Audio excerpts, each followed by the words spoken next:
बिस्मिल्लाहिर्रहमानिर्रहीम, अस्सलाम वालेकुम, good morning and welcome to morning at home. मैं हूं जुगन काज़िम और एक और हंसती मुस्कुराती खिलखिलाती पॉजिटिव और होपफुली हैप्पी मॉर्निंग के साथ मैं आपके सामने हाजिर हूं। व्यूअर्स, आज मैं आपसे बात करना चाहूँगी डिज़ाइनिंग की, लेकिन कपड़ों की डिज़ाइनिंग की नहीं, जूतों की डिज़ाइनिंग की नहीं, बैग्स की डिज़ाइनिंग की नहीं। एक्चुअली हम जब भी डिज़ाइनर या डिज़ाइनिंग की बात करते हैं तो हमारे जहन में आता है कपड़े, सबसे पहले कपड़े आते हैं, फिर जूते आ जाते हैं, बैग्स आ जाते हैं, इवन ज्वेलरी डिज़ाइनर्स आ जाते हैं। लेकिन इंटीरियर डिज़ाइनर्स और इंटीरियर की डिज़ाइनिंग के बारे में कम ही गुफ्तगू की जाती है। आइए मैं आपको अपने सेट पे ही कुछ ऐसी चीज़ें दिखाती हूँ जो एक इंटीरियर डिज़ाइनर ही क्रिएट कर सकता है। जैसे कि अब एक सिंपल स्क्वायर कमरा भी क्रिएट किया जा सकता था, राइट, जिसके अंदर सोफे पड़े हुए हैं और बस हम लोग अपने शो को होस्ट कर रहे हैं, ना कोई कलर कोऑर्डिनेशन, ना कोई और चीज़। लेकिन इस सेट पे, मॉर्निंग एट होम के सेट पे फॉर एग्जांपल, अब आप ये पीछे देख रहे हैं कि हमने फीचर वॉल जैसी क्रिएट की है, जिसके अंदर डिफरेंट हमने डेकोरेशन के पीसेस रखे हैं, उसके ऊपर से लाइट दी है और एक बड़ी खूबसूरत सी ये एक कॉर्नर हमने क्रिएट किया है। अगर हम एक और कॉर्नर की बात करें, देखिए इंटीरियर को अंडरस्टैंड करने के लिए इन छोटी छोटी या इन सम केसेस बड़ी बड़ी चीज़ों को अंडरस्टैंड करना ज़रूरी है। अब यहाँ पे भी हमने एक कॉर्नर क्रिएट किया है। ये हमने एक येलो सी फीचर वॉल दी, ग्रे के थोड़े से पैनल साइड पे लगा दिए, डार्कर कलर में, ये लाइटर कलर में आ गया और इसके सामने हमने कुछ डेकोरेशन पीसेस लगाए। ये एक हैंगिंग आर्ट का लीफ लगा दिया, लाइट्स लगा दी और ये भी एक बड़ा खूबसूरत सा एक फीचर क्रिएट हो गया, राइट। इसी तरह एक और हमारा एरिया है जिसके विच आई एब्सोल्युटली लव, जिससे मैंने अभी एंट्री भी दी, जिससे एंटर होकर आपसे मैंने बातचीत की, जैसे कि हमारा एक लॉन का एरिया है, राइट। यहाँ पे हमने एक लुक क्रिएट की, जैसे कि हम अपने घरों में, हमारे शो का नाम है मॉर्निंग एट होम, तो मॉर्निंग एट होम में हमने आपको एक होम की फील देनी है। तो हमारी इंटीरियर डिज़ाइनर जो हैं, जो हमारी सेट डिज़ाइनर है, उनको हमने एक्सप्लेन किया कि भाई ये जो हमारा है शो, इसका ये कॉन्सेप्ट, ये है थीम है, तो उन्होंने फिर एक गार्डन वाली फील दी। जैसे कि अक्सर लोगों के घर में जो है, चाहे छोटा हो या बड़ा हो, कोई ना कोई लॉन या गार्डन वाली एक लुक आती है। अब एक और कॉर्नर जो मुझे बहुत ज़्यादा पसंद है, स्पेशली ये जो हमारा एक टेबल कंसोल है, अब ये वाली भी एक लुक क्रिएट की और एक बड़ी ही interesting art deco type industrial look वाली एक क्लॉक है, जो by the way it works fine also. And then we got this table and then हमने एक छोटी सी डेकोरेटिव चीज़ साइड पे लगा दी। व्यूअर्स, इवन हमारे किचन में, बाय द वे किचन में भी हमारे साथ शेफ़ कनीज़ फातिमा है। अस्सलाम वालेकुम। वालेकुम अस्सलाम। आपसे भी मैं रेसिपी लूँगी, लेकिन I just want our viewers to see कि लेकिन अब क्योंकि हमारा किचन था तो यहाँ पे भी हमने एक छोटी सी वॉल क्रिएट की जिसमें हमने ग्लासेस रख दिए टू गिव द किचन वाली फील। देन पीछे हमने किचन का ही लगा दिया, meals and memories are made here, mugs कुछ हैंग कर दिए और एक लुक क्रिएट की। एंड वन अदर एरिया जो मेरा स्पेशली हमारी सेट डिज़ाइनर ने मेरे फेवरेट फूल को मद्देनज़र रख के किया, वो है लिलीज़। अब ऑब्वियसली ऐसे लिलीज़ लगाना ज़रा प्रॉब्लमेटिक हो जाता है, तो जहाँ पे हमारे गेस्ट बैठते हैं उनके पीछे उन्होंने ये बड़ी खूबसूरत सा एक डेकोर क्रिएट किया। ज़्यादातर लोग शीशा लगा देते हैं या कोई तस्वीरें, पेंटिंग्स लगा देते हैं, लेकिन हमारी जो डिज़ाइनर समरीन है, उन्होंने ये बड़े खूबसूरत से जो है लिलीज़, जो ऑलमोस्ट रियल ही लगते हैं, उसकी एक बड़ी खूबसूरत सी इन्होंने ये बैक वॉल टाइप क्रिएट कर दी। सो व्यूअर्स, पॉइंट ये है कि किसी भी जगह, चाहे वो सेट हो, चाहे वो हमारा घर हो, कोई आउटडोर की लोकेशन हो, उसका डेकोर बहुत काउंट करता है और उसको क्रिएट करने के लिए ज़रूरत पड़ती है इंटीरियर डिज़ाइनर की। अब इंटीरियर डिज़ाइनिंग एक प्रॉपर प्रोफेशन है। लोगों के पूरे घर जो हैं वो रीडू करते हैं। मैंने अपने घर की भी अगर बात करूं तो उसके डिफरेंट एरियाज़ को ऐसे से डिज़ाइन किया है और मेरी जो इंटीरियर डिज़ाइनर हैं निदा जावेद, वो जो हैं उनके साथ मैंने अभी पिछले दिनों ही डिस्कस किया, बल्कि मैंने वीडियो भी लगाई थी अपने सोशल मीडिया पे कि जो मेरा drawing room type lounge area, मैंने कोई ड्राइंग रूम बनाया नहीं है घर में, बेसिकली लाउंजेस ही हैं, तो जो lounge drawing room type area है, उसका फर्नीचर जो है वो थोड़ा सा, मतलब उसकी अपहोल्स्ट्री पुरानी हो रही थी, उसकी लुक इतनी मज़े की नहीं आ रही थी और 5-6 साल हो गए थे उसको हमने चेंज नहीं किया था। तो निदा के साथ डिस्कस करके बहुत ही रीज़नेबल अमाउंट के अंदर हमने उसी कमरे को उसकी री अपहोल्स्ट्री की, मतलब उसके फर्नीचर को के ऊपर कपड़ा नया चढ़ाया और उसकी लुक बिल्कुल बदल गई। So the fact is interior designing या अच्छी तरह का खूबसूरत इंटीरियर क्रिएट करके आप अपने पूरे घर की किसी एक कमरे की लुक को बाकायदा एलिवेट कर सकते हैं। So interiors have a lot of importance and a lot of value. अब आप पे डिपेंड करता है कि आप किस किस्म का इंटीरियर क्रिएट करना चाहते हैं, आप किस किस्म की लुक क्रिएट करना चाहते हैं। और एक बड़ा इंपॉर्टेंट एलिमेंट भी हो, जैसे कि मैंने आपको बताया कि लिलीज़ मेरे फेवरेट फूल हैं, तो समरीन हमारी सेट डिज़ाइनर ने ये लिलीज़ बैकग्राउंड में डाल दिए। देखिए, हर इंसान की एक पर्सनालिटी होती है। इनिशियली जो उन्होंने सेट के कलर्स मेरे साथ शेयर किए थे तो मैंने उनको कहा कि नहीं ये कुछ ये मज़ा नहीं आ रहा, कुछ डिफरेंट। तो उन्होंने कहा अच्छा मुझे ये बताएं आपको कलर्स कौन से पसंद हैं। तो मैंने कहा भाई मैं सुबह का जब सोती हूँ तो मेरे जहन में ग्रीन आता है, वाइट आता है, येलो आता है, yellow from sunlight, all of that. So हमने इसकी लुक भी उसी किस्म की क्रिएट की। सो माई पॉइंट इज़ आपने भी अगर कोई मतलब अगर आपके, अब जैसे आप सामने देख रहे होंगे वो कुर्सियाँ पड़ी हुई हैं और हमारा एक राउंड टेबल भी पड़ा हुआ है। कभी हमने कुछ इस किस्म का सेगमेंट करना होता है जिस पे हमने कोई चीज़ हैंडीक्राफ्ट या वटेवर करनी होती है तो हम इस टेबल को यूज़ करते हैं। देखिए, छोटी छोटी जगहें क्रिएट करना, जैसे कपड़ों में भी हम लोग फॉर एग्ज़ाम्पल दुपट्टे के ऊपर कहीं एजिंग कर देंगे फॉर एग्ज़ाम्पल इस तरह करके, ताकि दुपट्टे की थोड़ी सी लुक, प्लेन दुपट्टे की लुक इन्हांस हो जाए। इसी तरह हम अपने जो घर का डेकोर है उसको भी इन्हांस करते हैं, कोई इंटरेस्टिंग सा डेकोरेशन पीस दे के। अब देखिए ना, यहाँ पे मैं जहाँ पे बैठती हूँ यहाँ पे मेरी चाय वगैरह का मग होता है, बट जिसके अंदर मेरी बाकी की स्क्रिप्ट और इन्फॉर्मेशन होती है वहाँ पे हमने ये एक बड़ी प्यारी सी डेकोरेटिव चीज़ रखी है। और इसी के साथ की एक और चीज़ हमने गेस्ट के सामने वाले ओवल टेबल पे रखी है। व्यूअर्स, घर हमारी रिफ्लेक्शन होता है, हमारा ऑफिस भी जहाँ पे हम जिस दफ्तर में बैठते हैं वटेवर वो भी हमारी रिफ्लेक्शन होता है। सो हमारी पर्सनल स्पेसेस को के अंदर हमारा अक्स ज़रूर आना चाहिए।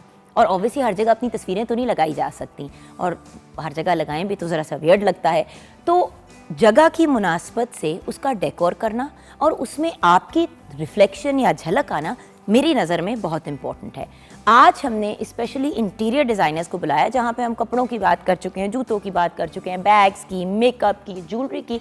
वहाँ पे क्यों ना हम इंटीरियर्स की बात करें और आपको गाइड भी करें। तो आज के शो में हम इंटीरियर डिज़ाइनिंग पे बात करेंगे और कुछ यंग और ब्रिलियंट लोग हमारे साथ होंगे जिन्होंने कुछ ऐसी चीज़ें इन्वेंट की हैं जिनसे कम से कम आपका पेट्रोल का खर्चा बहुत बच जाएगा। जी हाँ, वो लोग कौन हैं उनसे आगे जाके मुलाकात होगी। अभी बढ़ते हैं किचन की तरफ। ऑलरेडी शेफ़ कनीज़ फातिमा से तो आपकी मुलाकात हेलो हाय करा ही दी है हमने जब हम उनके एक्सक्यूज़ मी किचन के एरिया में गए थे। लेकिन अगर आपने भी कॉल करके अपनी कोई टिप्स शेयर करनी है या कोई पिक्चर्स हमारे साथ शेयर करनी है तो आप हमारे फेसबुक के पेज पे मॉर्निंग एट होम पे हमें डीएम भी कर सकते हैं। और अगर कॉल करके कोई बात शेयर करना चाहते हैं तो 042992000648 पे कर सकते हैं।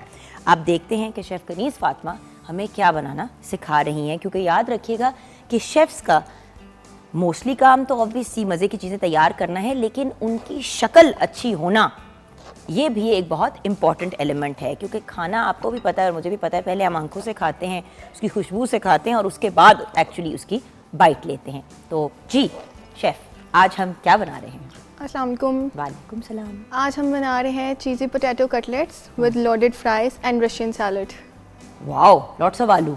सो रेसिपी की तरफ बढ़ते हैं। रेसिपी की तरफ आते हैं। सबसे पहले उनके इंग्रेडिएंट्स। तो पोटैटो चीज़ कटलेट्स जो हैं उसके इंग्रेडिएंट्स हैं आलू 2 किलो, मुर्गा गोश्त 250 ग्राम, प्याज 2 अदद, सुर्ख मिर्च 1 खाने का चम्मच, लहसुन पाउडर 2 चाय के चम्मच, मैदा 4 खाने के चम्मच, काली मिर्च 1 खाने का चम्मच, नमक 1 खाने का चम्मच, हरा धनिया 4 खाने के चम्मच, चेडर चीज़ 1 कप, ब्रेड क्रम्स 2 कप, तेल फ्राई के लिए, अंडे 4 अदद। इसका मेथड है, सबसे पहले हमने जो आलू हैं उनको अच्छे से बॉईल कर लेना है। बॉईल करके फिर दूसरी तरफ चिकन को भी अच्छे से बॉईल कर लेना है। चिकन को अच्छे से श्रेड कर देना है और जो हमारे आलू होंगे उसको बिल्कुल मैश्ड कर देना है। मैश्ड करने के बाद जो हमारा श्रेडेड चिकन है वो हमने आलू में ऐड करना है। उसके बाद जितने भी सारे स्पाइसेस वगैरह हैं वो सारे आलू और चिकन में ऐड करके उसको अच्छे से मिक्स करके देन उनको जोन से भी आप शेप देना चाहें, लाइक राउंड या square, what ever you want. और उसके बीच में बेसिकली वो चीज़ डाल के उसके बीच में भी डाल सकते हैं। और जब हम अपने वो सारा ये पोटैटो का मिक्सचर तैयार करें उसमें भी श्रेड करके डाल सकते हैं। So it's optional. बट वो टूट जाते हैं। हाँ, वो टूट जाते हैं, लेकिन जो सेंटर में होता है वो ज़्यादा अच्छा लगता है, वो काफ़ी अच्छा फ्यूजन आता है उससे। सो उसके बाद जो हमारा कटलेट है उसको ब्रेड अंडे में डिप करके देन ब्रेड का क्रम्ब लगाना है और फ्राई कर देना है। That's it. और ये बाय द वे रमज़ान में ये पहले से बना के आप रख सकते हैं फ्रीज़र के अंदर, और अगर प्रॉपर मतलब थोड़ा आधा घंटा पहले निकाल लें और उनको फिर फ्राई कर लें, क्योंकि ऑलरेडी सारा कुछ कुक्ड होता है, बेसिकली आपने इसको हीट करना होता है, तो मीडियम फ्लेम पे बड़े अच्छे से तैयार हो जाते हैं। अच्छा, नेक्स्ट है लोडेड फ्राइज़। उसके इंग्रेडिएंट्स हैं मुर्गा गोश्त 300 ग्राम, पेपरिका पाउडर आधा चाय का चम्मच, गार्लिक पाउडर आधा चाय का चम्मच, सुर्ख मिर्च पाउडर 1 चाय का चम्मच, ज़ीरा पाउडर आधा चाय का चम्मच, नमक 1 चाय का चम्मच, टमाटर 2 अदद, प्याज 1 अदद, चिली चीज़ सॉस, मक्खन 2 खाने के चम्मच, लहसुन 1 खाने का चम्मच, मैदा 2 चाय के चम्मच, दूध 1 कप, नमक 1/4 चाय का चम्मच, सुर्ख मिर्च 1 चाय का चम्मच, चीनी 1 चाय का चम्मच, चीज़ आधा कप। लोडेड फ्राइज़ का मेथड ये है, सबसे पहले जो चिकन है उसको अच्छे से मैरिनेट कर देना है। ये जितने भी सारे स्पाइसेस हैं उनको कोई 15 to 20 मिनट्स तक मैरिनेट करके उसे अच्छे से कुक कर लेना है। दूसरी तरफ जो आलू हैं उनको फ्राइज़ की शेप में कट करके उसे अच्छे से फ्राई कर लेना है। फ्राई करने के बाद फ्राइज़ को एक डिश में आपने स्प्रेड करना है। स्प्रेड करने के बाद सेकंड लेयर आएगी ऊपर चिकन की। चिकन के बाद जो हमारी चिली सॉस है उसको तैयार किया जाएगा। चिली सॉस को ऊपर स्प्रेड किया जाएगा और चीज़ को श्रेड करके ऊपर ऑलिव्स या एलापिनोस जो आपको पसंद है वो टॉपिंग्स में लगा सकते हैं। Amazing. And finally Russian salad, जो लोग शादियों पे बहुत शौक से खाते हैं लेकिन घर पे नहीं बनाना आता, तो इंशाल्लाह शादी वाला ही टेस्ट होगा। ओके। उसके इंग्रेडिएंट्स हैं cream 1 packet, mayonnaise 1 cup, macaroni 2 cup, सेब 1 कप, केला 1 अदद, अनानास 1 कप, नमक 1/4 का चम्मच, चीनी 3 खाने के चम्मच, काली मिर्च 1 चाय का चम्मच। इसका मेथड ये है, सबसे पहले हमने मैक्रोनी को बॉईल कर लेना। जोन से आपको फ्रूट्स पसंद है आप वो इसमें ऐड कर सकते हैं। ऐड करने के बाद एक बॉल में मायोनीस, क्रीम, काली मिर्च, चीनी और 1 या 2 पिंच सॉल्ट के इसको अच्छे से हमने विस्क कर लेना है। विस्क करने के बाद थोड़ा सा लेमन जूस भी डाल सकते हैं। लेमन जूस डालने के बाद जितने भी हमारे सारे इंग्रेडिएंट्स हैं लाइक फ्रूट्स एंड मैक्रोनी उसको अच्छे से मिक्स कर देना है और सर्व कर देना। That's it. ऑसम। तो ये हमारी रेसिपीज़ हो गई। आइए व्यूअर्स, ब्रेक की तरफ बढ़ते हैं। ब्रेक के बाद जब वापस आएंगे तो हमारी मुलाकात एक ऐसे शख्स से होगी जो हमें गाइड करेंगे कि जब हम अपने घर का या किसी दफ्तर का इंटीरियर डिज़ाइन कर रहे होते हैं तो हमें क्या करना चाहिए, कौन सी चीज़ों को मद्देनज़र रखना चाहिए, कुछ टिप्स एंड ट्रिक्स जिनसे लुक भी अच्छी आए लेकिन ज़रा फाइनेंशियली ज़्यादा बर्डन ना पड़े। छोटी सी ब्रेक के बाद।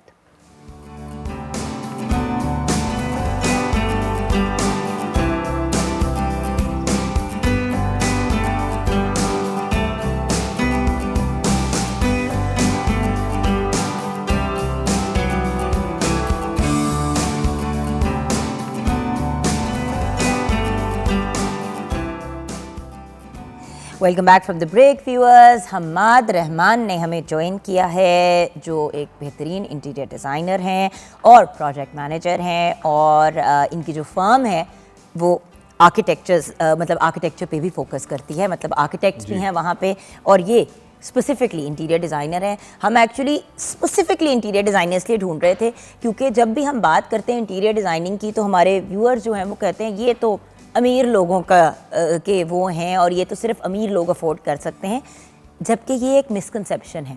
बड़े सेंसिबल अंदाज से भी आप अपने घर का डेकोर किसी और से भी डिज़ाइन करवा सकते हैं, क्योंकि viewers at the end of the day हर इंसान जो है उसमें वो वाली एस्थेटिक सेंस नहीं होती कि वो एक बड़ी खूबसूरत स्पेस क्रिएट करे। अस्सलाम वालेकुम हमाद साहब। जी वालेकुम सलाम। अच्छा हमाद साहब, सबसे पहले तो हमारे व्यूअर्स के बेनिफिट के लिए इंटीरियर डिज़ाइनर या इंटीरियर डिज़ाइनिंग क्या होती है? एक्चुअली जो एक जैसे आपने कहा कि कुछ चीज़ें मिसकंसेप्शंस हैं, तो इसी में इंटीरियर डिज़ाइन के हवाले से भी थोड़ी सी मिसकंसेप्शन है कि interior design is only decor. वैसे तो इंटीरियर डिज़ाइन आपकी जितनी भी एस्पेक्ट्स हैं आफ्टर आपके ग्रे स्ट्रक्चर के, वो सारी चीज़ों को कवर करती है। यानी कि ये जो हमने फ्लोर हमारी जैसे फ्लोरिंग लगाया हुआ है, हाँ। सीलिंग है, हमारी लाइटिंग है, उसके अलावा इवन आपकी इलेक्ट्रिफिकेशन, आपकी प्लम्बिंग, इस सारी चीज़ों को ये एड्रेस करती है इंटीरियर डिज़ाइन। अब इलेक्ट्रिफिकेशन और प्लम्बिंग से मुराद ये कि किस किस्म के नलके टूटियां लगेंगे? जी बिल्कुल लगेंगे, किस और किस्म कहाँ के प्लग्स लगेंगे, कहाँ लगेंगे, और कहाँ लगेंगे, इसमें ये बड़ा है कि कहाँ लगेंगे। इसी तरह के आपकी इलेक्ट्रिफिकेशन में आपकी प्लेट्स कहाँ कहाँ आएंगी, कहाँ प्लेस होंगी, और आपकी जो फर्नीचर लेआउट है उसके मुताबिक हो तो ज़्यादा बेहतर रहता है। वरना आपने देखा होगा कि अक्सर तारें कहीं से कहीं जा रही होती हैं, एक लीड लगी हुई है और आगे जा रही हैं, तो ये चीज़ें और कई नए घरों में भी आपने ये देखा होगा क्योंकि नहीं होना चाहिए शायद। इसलिए जब भी किसी आर्किटेक्ट का इंतखाब करें तो ऐसे आर्किटेक्ट के साथ काम करें और कॉन्ट्रैक्टर के साथ जिनके साथ एक इंटीरियर डिज़ाइनर भी अटैच्ड हो, राइट? Very right. और लैंडस्केपिंग का भी बंदा साथ होना चाहिए। हाँ। क्योंकि हर किसी की ख्वाहिश होती है कि कोई थोड़ी बहुत ग्रीन स्पेस तो घर में हो, और होता ये है कि वो ग्रीन स्पेस जो है वो घर पूरा तैयार हो जाता है, आप मेहमान बुला रहे होते हैं और जो बाहर आपका लॉन होता है या थोड़ा सा बागीचा होता है या पैटियो होता है उसका हाल बेहाल हुआ हुआ होता है क्योंकि उसी के ऊपर फोकस नहीं किया होता।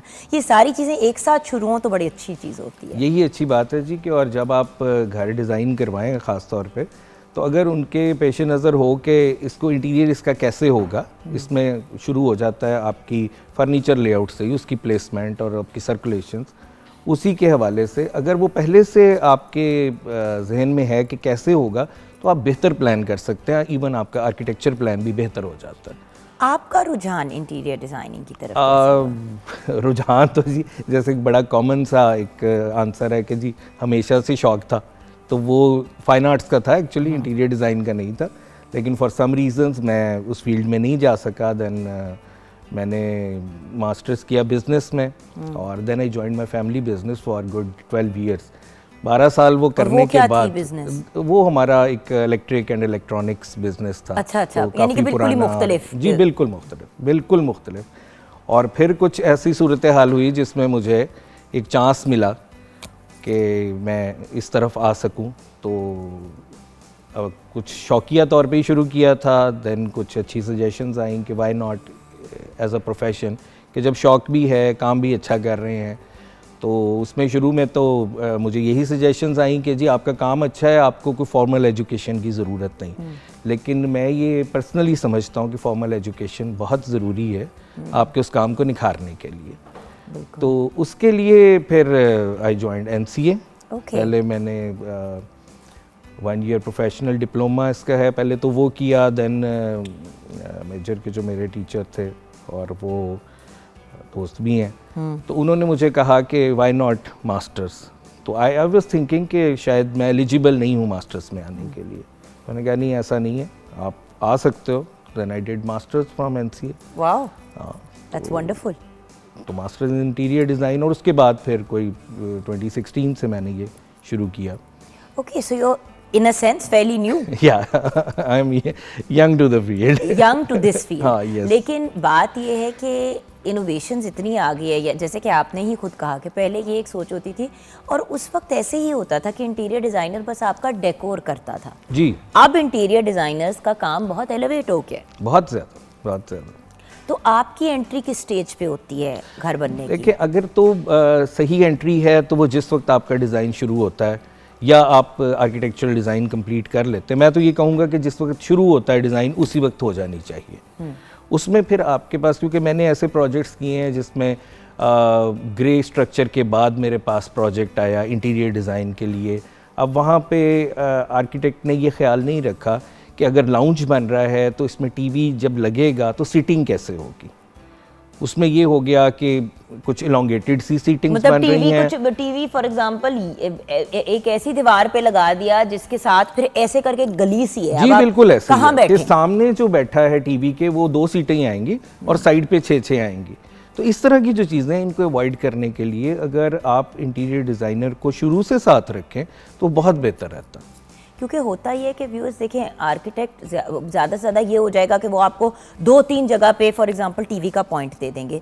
अब लोगों को जनरली एक आइडिया होता है कि जी हम यहाँ पे जो है वो टीवी लगाएंगे, फिर ऐसे करके हम एल शेप सीटिंग। अब 2-3 मेरे अपने घर में ये हुआ है कि 2-3 ऐसी स्पेसेस हैं, बनाया हमने खुद ही, लेकिन ऑब्वियसली वो कॉमन सेंस वाली जो एक बात होती है कि इंटीरियर डिज़ाइन है व्हाटएवर नहीं किया। अच्छा, अब कुछ ऐसे मामलात हैं जो मुझे इतने इरिटेट करते हैं, जैसे कि प्लग्स की प्लेसमेंट है। जी मैं वही आपको कह रहा था कि वो तारें जा रही होती हैं और आपके नहीं, मतलब जहाँ पे लाइट ऑन ऑफ करने का स्विच है, गलत जगह पे गलत चीज का स्विच लगा हुआ है, कुछ समझ ही नहीं आती। फिर बेड साइड टेबल जहाँ पे होते हैं वहाँ पे आपको प्रॉपर प्लग्स चाहिए होते हैं, इंसान ने अपने चार्जर लगाने होते हैं, घड़ियाँ जो भी मतलब चीजें होती हैं, ये आजकल के जमाने के हिसाब से आपको करना पड़ता है। जी वो ऐसा है पहले कि तो आपको सिर्फ लैंप लगाना होता था, अब तो सब कुछ लगना होता है आपके बेड साइड टेबल पे। आपके बेड साइड टेबल पे खास तौर पे जो पहला एक ट्रेंड था और आज भी काफ़ी कॉमन है कि उसका जो स्विच बोर्ड है वो नीचे लगा देते हैं वो ज़मीन से कोई 1 फुट ऊपर लगा देते हैं और उसके सामने आपका साइड टेबल आ जाता है और आप फिर उसको पीछे करते हैं और उसके आपके पीछे कुछ सारी लगा रहे चीजों की होते हैं। तारें बर्बाद हो रही हाँ। होती है क्योंकि वो टेबल उसको लगता जी, रहता है और वो बिल्कुल, खराब हो बिल्कुल। जाता तो इस तरह की बहुत सारी चीज़ें हैं बहुत ही सारी चीज़ें हैं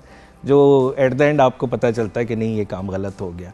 तो उसके लिए बेहतर है कि पहले से अगर थोड़ी सी ओपिनियन ले ली जाए तो वो ज़्यादा अच्छा रहता है। अच्छा, अगर फॉर एग्जांपल जैसे कि अभी लोग देख रहे हैं और उनसे हो गई है मिस्टेक्स, जी तो क्या इंटीरियर डिजाइनर्स खुद की हुई गलतियों को भी रेक्टिफाई करते हैं? आप समझ जी रहे हैं मैं क्या बिल्कुल कह रही करते हूँ? हैं, बिल्कुल करते हैं, दूसरों की हुई को भी करते हैं और अब अपनी जैसे की हुई को भी करते मेरे हैं। जैसे नालायक ने जो कर लिए हैं पंगे, आपको मेरा दिखने में वो generally the house looks great, लेकिन Obviously. कुछ छोटी छोटी और बड़ी बड़ी चीजें हैं जो बहुत ही इरिटेटिंग हैं। That are the practical things जो कि आपकी फंक्शनिंग के अंदर अब problem मार्बल की करती जमीनें हैं। होंगी, दरवाजे प्लाई के होंगे। जी नहीं, प्लाई के दरवाजे या इंजीनियर डोर में हर्ज नहीं है, लेकिन कम से कम वो उसके साथ जाएं और कम से कम प्रॉपर क्वालिटी के हों। अभी क्योंकि इंजीनियर डोर्स चीज़ें महंगी होती जा रही हैं, इंजीनियर डोर्स काफ़ी इन है, कुछ डिज़ाइंस ऐसे हैं जो बेसिकली बनते ही इंजीनियर डोर में और प्लाई के दरवाजे में फ़र्क है। मैं प्रॉपर प्लाई के दरवाजे की बात अच्छा, कर आप वो बिल्कुल वो बेसिक प्लाई के हाँ जी, दरवाजे की जी, बात जी। कर रही हैं, नहीं वो ठीक कह रही हैं। मैं ठीक कह रही हूँ ना, हाँ, क्योंकि ठीक कह बात रही ये हैं, कि कुछ उस quality वक्त होनी चाहिए मगरों उसके लाने अंदर। वाला। देखिए व्यूअर्स, अब आप लोग सोच रहे होंगे कि ये हम महंगी महंगी बातें कर रहे हैं।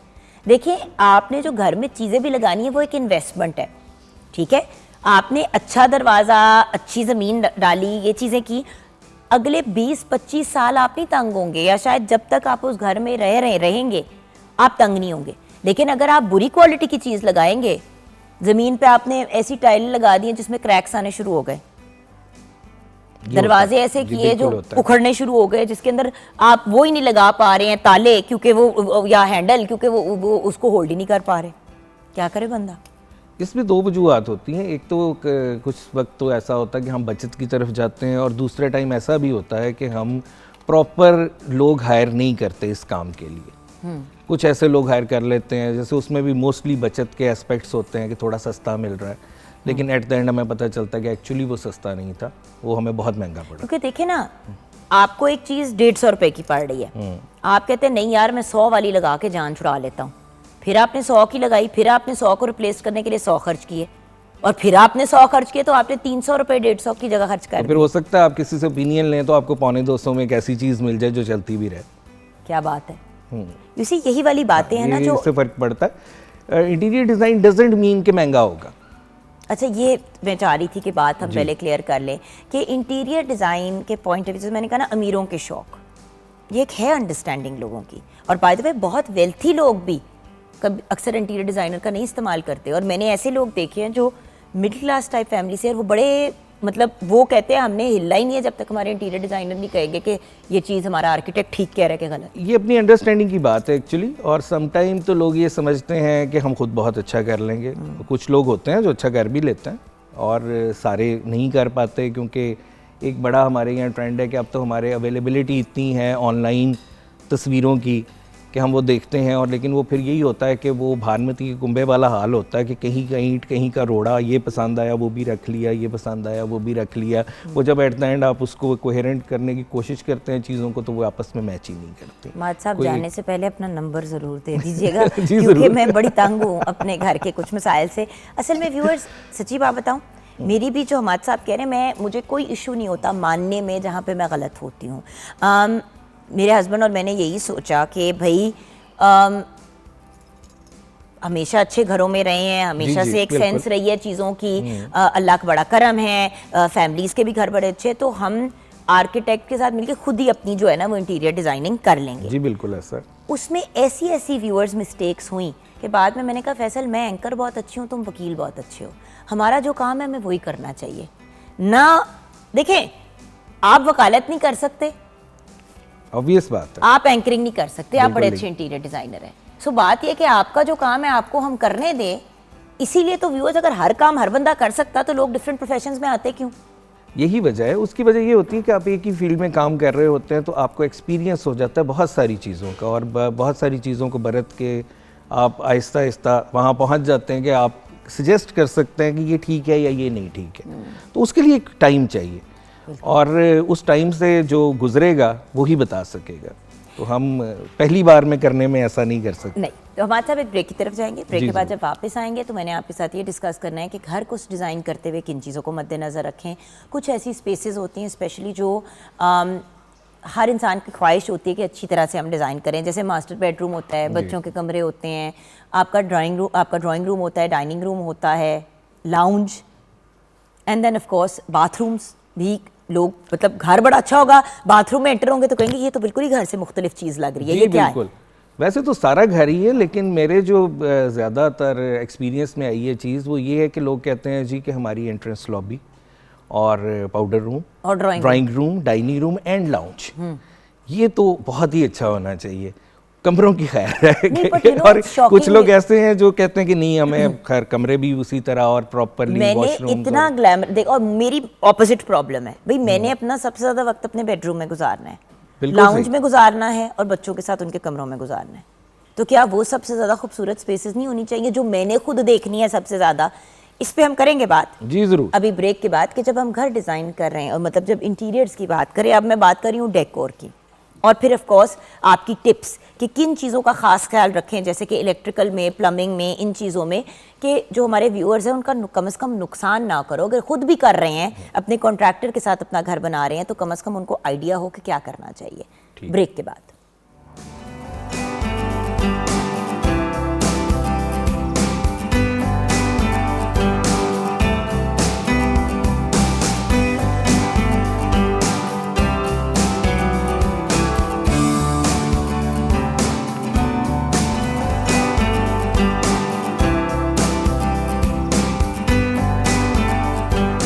Welcome back from the break viewers. Hammad साहब हमारे साथ हैं, इंटीरियर डिज़ाइनर है, और इतना तो उन्होंने हमें क्लैरिफाई करके बता दिया है कि भाई इंटीरियर डिज़ाइनिंग का मतलब सिर्फ सोफ़े, टेबल, फर्नीचर नहीं होता है। इंटीरियर डिज़ाइनर का काम वहाँ पे शुरू होता है जहाँ पे एक दफ़ा ग्रे स्ट्रक्चर आपका तैयार हो गया फॉर एग्जांपल, या बल्कि उससे पहले कि जब आपने आर्किटेक्ट को इंगेज किया, तो तभी आप इंटीरियर डिज़ाइनर को इंगेज करें ताकि घर आपकी उम्मीद से भी बेहतर बने। बिल्कुल। अच्छा, सो पहले तो कुछ टिप्स हमारे व्यूअर्स के साथ शेयर करें जो सबसे कॉमन मिस्टेक्स आप देखते हैं। देखिए, जो सबसे कॉमन मिस्टेक्स मैं देखता हूँ उसमें पहले तो स्ट्रक्चरल कुछ इश्यूज आ जाते हैं। पहले तो डिज़ाइन के इश्यूज आपसे मैंने कहा कि जैसे कि हम जब आर्किटेक्चरल डिज़ाइन करते हैं तो हम ये ख्याल ही नहीं करते कि जब इसमें फर्नीचर प्लेसमेंट होगी या इसका इंटीरियर होगा तो वो कैसा लगेगा, या उसमें प्रॉपर प्लेसमेंट क्या हो पाएगी या नहीं। एक बहुत ही एक कॉमन सी चीज़ पहले काफ़ी ज़्यादा थी, अब कुछ बेहतर हो गई है कि आर्किटेक्ट्स जब आर्किटेक्चर करते हैं तो उसमें वो फर्नीचर ब्लॉक्स लगा देते हैं ड्राइंग के अंदर, और वो अक्सर वो ब्लॉक्स ऑन साइज नहीं होते। जिस वक्त आप बाद में देखते हैं तो आपको पता चलता है कि जहाँ पे जहाँ पे आपने सोफे तीन पड़े जो थे, नॉर्मल 3 सीटर सोफा होता है, उधर वहाँ पे 2 दो सीटर कुर्सियाँ भी नहीं आ रही। तो इस तरह की चीज़ें तो बहुत कॉमनली मैंने देखी हैं, और उसके बाद फिर वही कि आपकी प्रॉपर प्लेसमेंट नहीं हो पाती, और अगर वो प्लेसमेंट आप करने की कोशिश करते हैं तो उसके साथ आपकी वो जो इलेक्ट्रिफिकेशन है वो नहीं जा रही होती। तो इसमें तरीक़ेकार तो यही है कि आप पहले से ऑप्शन देख के उसके मुताबिक उसको रखवाएं।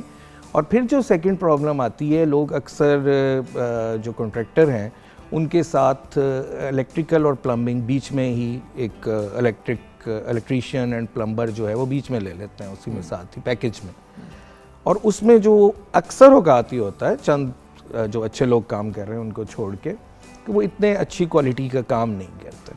तो प्लीज़ जो आपका इलेक्ट्रीशियन और प्लम्बर है उसको देखभाल के रखें, क्योंकि उसके ऊपर बहुत कुछ बेस करता है। सैनिटरी का सामान खरीदा मेरी एक दोस्त ने, मेरी अपनी दोस्त के साथ हो चुका है, और उसने कुछ ऐसी ही डील की कि आर्किटेक्ट ने ही कॉन्ट्रैक्टर सारा कुछ आर्किटेक्ट को हैंड ओवर कर दिया। उन्होंने जो नलके टूटियाँ थीं वो ज़रा महंगे वाले इम्पोर्टेड वाली ब्रांड की, उनको फर्स्ट कॉपी मिल गई या सेकंड कॉपी मिल गई, पाइपें फट रही हैं, अजीब इश्यूज हो रहे हैं। जब उन्होंने एक और बंदे को बुलाया, क्योंकि देखिए बार बार आप अगर बुला रहे हैं लोगों को कि जी अब इस कमरे का ठीक करें, उसका करें, तो चौथी बार आप कहते हैं एक सेकंड में किसी को ज़रा बाहर से बुला के इसको चेक तो कराऊं। लो जी, उसने तो रोने पिटने डाल दिए। उसने कहा अगर मैंने फॉर एग्जाम्पल लाख रुपए की चीज़ें ली थी तो मुझे मिली हैं 20,000 रुपये की चीज़ें, और मैंने ऊपर से अब खर्च कर दिए हैं कोई 10-15 हज़ार रुपये ठीक कराने में चीज़ें। और वो चलता रहेगा, वो काम अभी चलता रहेगा। क्योंकि ये बड़ी बेसिक चीज़ें होती हैं। प्लम्बिंग और इलेक्ट्रिकल वर्क व्यूअर्स, अगर आपके ग्रे स्ट्रक्चर के दौरान ही प्रॉपर और सॉलिड नहीं होता तो आप सारी जिंदगी पिटते रहेंगे। और इलेक्ट्रिफिकेशन में तो आपकी वायरिंग और स्विचेस अच्छी क्वालिटी के होने चाहिए, और प्लम्बिंग में जो आपकी पाइप आप यूज़ करते हैं, आजकल एक बड़ा कॉमन एक चल रहा है कि जी पाइप तो दीवार के अंदर आ जानी है, क्या फ़र्क पड़ता है अगर वो सब स्टैंडर्ड हो, क्या फ़र्क पड़ता है अगर वो वेस्ट मटेरियल की बनी हुई हो। और ये एक बड़ी कॉमन सी चीज़ है जो कमर्शियली भी यूज़ हो रही है और लोग अपने घरों में भी इस्तेमाल कर रहे हैं, लेकिन ऐसा ना करें प्लीज़। ये वो चीज़ें हैं जो लॉन्ग लास्टिंग हैं। इसी तरह जब आप वायर जो यूज़ करते हैं वो अच्छी क्वालिटी की यूज़ करें, और स्विचिंग अच्छी क्वालिटी के यूज़ करें। प्लम्बिंग के जो मटेरियल्स हैं वो ज़रूरी नहीं कि आप इंपोर्टेड ही लें, पाकिस्तानी भी बहुत अच्छे मटेरियल आते हैं और आप वो यूज़ कर सकते हैं, लेकिन देख के लगाएं। भाई किसी चीज़ की फर्स्ट या सेकंड कॉपी लेने से 1000 गुना बेहतर है कि बिल्कुल किसी की बेहतर है ओरिजिनल कि चीज़ आप पाकिस्तानी सस्ती अच्छा वाली ले लगाएं। ले, पाकिस्तानी को बहुत अच्छा और पाकिस्तान में बहुत अच्छी चीज़ें बनती हैं। बिल्कुल, आप टाइलिंग मिक्स एंड से, मैच प्लम्बिंग करके से, करें चीज़ों से सारे लेके सैनिटरी वेयर जो है पाकिस्तान में बहुत अच्छा बन रहा है। अच्छा, तो ये तो हो गया कि एक तो सैनिटरी का, अपने प्लग स्विचेस, इन चीज़ का खास ख्याल करना है। एक तो जो विद इन द वॉल्स और अंदर चीज़ें जा रही हैं, बिल्कुल, और ये जो ज़रूरी बाहर है। हो रही हैं उनकी भी एस्थेटिकली ज़रूर देखें, क्योंकि आप महंगे महंगे घर बना के उसके बाद ऐसे प्लग्स लगा देते हैं कि बंदा कहता है कि यार ये कौन से 1900 रूट की बत्तियां, और अब चीज़ें बड़ी वैसे अब वो पुरानी चीज़ें थोड़ी दोबारा आना शुरू हो गई हैं, उसी स्टाइल के वो पुराने स्विचेस और वो जो टॉगल स्विचेस और उसी टाइप के स्टाइल के, तो वो एक चल रही है, हाँ, चीज़ें रिवाइव होती हैं, बाहर बाहर आती हैं, लेकिन घर क्वालिटी आप ज़रूर देखें। डिज़ाइन आप जो भी पसंद करें, क्वालिटी आप ज़रूर। अच्छा, उसके साथ साथ लाइट की आपके फिक्सचर्स कहाँ जाते हैं, ये बड़ा प्रॉब्लम मैं आजकल देख रही हूँ। या तो दीवारों पे पॉइंट दिए ही नहीं जाते, या करते हैं कि सिर्फ टॉप लाइट दे देते हैं और दीवार पे पॉइंट ही नहीं देते। बाद में बंदा कहता है कि अब हम लगाएं क्या। ये भी डिपेंड यही करता है कि आपने उसका इंटीरियर डिज़ाइन में उसकी प्लेसमेंट कैसे की है। जैसे आपने प्लेसमेंट की है उसके मुताबिक आएगा। कहीं टास्क लाइट है, कहीं एम्बियंट लाइट है, या आपकी कहीं पिक्चर लाइट है, इस तरह की कुछ भी लाइटिंग जो है वो जब तक आपका इंटीरियर नहीं होगा, और वो मैं इसीलिए कह रहा हूँ कि आप जब डिज़ाइन शुरू करते हैं अगर आप उसी वक्त लेके चलें तो आपकी ये सारी चीज़ें उसके मुताबिक हो जाती मैं एक ऐसे घर गई जो इतना खूबसूरत बना हुआ था, और अभी अभी वो लोग शिफ्ट हुए थे। जैसे कि अगर आपके, जैसे हमारे साथ के पीछे एक वॉल है, राइट, अब उस वॉल के ऊपर ज़्यादा से ज़्यादा 2 पॉइंट होंगे जो लगने चाहिए लाइट के, जो दीवार के ऊपर लाइट लगती है। 6 पॉइंट थे, जिसमें से 1 पॉइंट के ऊपर उन्होंने लगाया था। उसने कहा था जुगन मैंने ये बाकी के बंद करवाने हैं। मैंने कहा 6 पॉइंट क्यों है बिजली, बताओ, सोचे कि 6 लाइटें किसने लगानी थी उस दीवार पे? नहीं, उन्होंने सोचा होगा जहां मर्जी लगानी है लगा दो। ओ भाई, मतलब ये वो वाली बात है कि आप जब कमीज स्टिच करवाते हैं तो उसके बाजू एक सर्टेन जगह पे ही आते हैं। आप 8 बाजू नहीं बनाते कमीज के कि भाई जिसमें भी बाजू डालना है आप डाल लें, बाकी कटवा दें। ये आप सही कह रही हैं, और उसका एक अच्छा तरीका यही है कि इसको पहले से प्लान करें। बिल्कुल, आपका इंटीरियर पहले से प्लान होगा, प्लेसमेंट आपकी प्लान्ड होगी, तो उसके बाद आप चीज़ों में जब भी आप लगाएंगे, कोई ज़रूरी नहीं कि जो आपके 3D में लगा हुआ है आपने वही लगाना है, या जो सोफा आपके 3D में पड़ा है आप उसी शेप का रखना है, बट साइजेस तो कम से कम प्रॉपर आएंगे। बहुत बड़ी खिड़की है कमरे जी में, बिल्कुल, अब आप उस खिड़की के सामने, यूजुअली खिड़की के सामने बेड नहीं प्लेस किया जाता, किसी और जगह पे किया जाता है ताकि आप बाहर देख सकें। जी, मैंने ऐसे घर भी देखे हैं जहाँ पे बड़ी दीवार सिर्फ खिड़की वाली ही है और बाकी दीवारें इतनी अजीब सी शेप की हैं कि कहीं पे भी बेड नहीं प्लेस हो सकता। यही मैं कह रहा हूँ कि ये बहुत इश्यूज आते हैं इसमें। हमारा जो एक तरीकेकार, मैं अपना तो कहूँगा कि वी मेक ऑप्शंस एक्चुअली, और उन ऑप्शंस को मैं ज़्यादातर कस्टमाइज्ड काम करता हूँ, और उसमें फिर ऑप्शंस को हम क्लाइंट के साथ डिस्कस करते हैं। जो चीज़ें प्रैक्टिकल नहीं होती वो ऑलरेडी उसको बता देते हैं कि ये प्रैक्टिकलिटी इसके अंदर नहीं है, फंक्शनिंग में इश्यूज़ आएंगे, और जो प्रैक्टिकल ऑप्शंस बन सकती हैं उनको डिस्कस करते हैं। फिर आपकी चॉइस होती है कि आप उसमें से कोई भी ऑप्शन चूज कर लें। बिल्कुल, और इसी तरह ही वो चीज़ बेहतर बनती है। अच्छा, अब I want to actually do interior decor की जो बात होती है, ठीक है, कुछ हमारे पास तस्वीरें हैं बेडरूम्स की। I wanted to ask you, अब जैसे कि ये है जी, ये एक तरह एक रीडू था, और इसमें उनकी एक तो ख्वाहिश ये थी कि उनकी ख्वाहिश तो इतनी नहीं, मैंने वॉल क्लाइंबिंग भी करेंगे वो जी, कि वॉल क्लाइंबिंग भी करेंगे। ये वॉल क्लाइंबिंग नहीं है ये आप हाथ रखेंगे गिर जाएंगी इसमें इतना वो सहारे की कोई जगह मैंने कहा थोड़ा आपको तंग भी कर लूं ना। लेकिन उन्होंने कहा जी मुझे एक वाइट एंड गोल्ड में चाहिए, और वो थोड़ा मिक्स टाइप की एक चीज़ चाह रहे थे कुछ साल पहले के। मोहब्बत है ना पाकिस्तान जी है, ये काफ़ी सारी है और हमें करना पड़ता है। मेरे घर में कुछ गोल्डन नहीं है, अच्छी बात कुछ है, सिल्वर अच्छी और बात डार्क है। वुड की थीम में। हाँ, तो ये जो मैं आपको बता रहा था कि ये रीडू किया इसको रीडू किया और उनका ये था कि आप फर्नीचर चेंज करना चाहें तो कर लें, लेकिन मैंने कुछ पीसेस ऐड किए और बाकी रीडू किया उस फर्नीचर को, उनके एग्जिस्टिंग को। ठीक है। जो कि एक ब्राउन फर्नीचर था तो उसको उसकी फिनिश डिफरेंट करके क्या बात कोशिश ये होती है और हमारी लर्निंग भी यही है कि चीज़ ज़ाया करना या चीज़ें तोड़ देना कोई काम नहीं है। एग्जिस्टिंग स्ट्रक्चर्स के साथ, एग्जिस्टिंग चीज़ों के साथ अगर आप काम करते हैं तो ये भाई ज़्यादा बाहर के बेहतर मुल्कों बात में है। तो लोगों को पूरे के पूरे सोफे बाहर फेंकने पड़ते हैं क्योंकि वहाँ पे कोई रीअपहोल्स्ट्री का सिलसिला ही नहीं जी है। बिल्कुल। पाकिस्तान में हम इतने खुशकिस्मत है कि अगर आपने अच्छा स्ट्रक्चर बनाया हुआ है अपने सोफे का तो आप उसको 10 दफ़ा रीडू कर सकते हैं, कोई इशू नहीं है। और क्यों इंसान ज़ाया करे?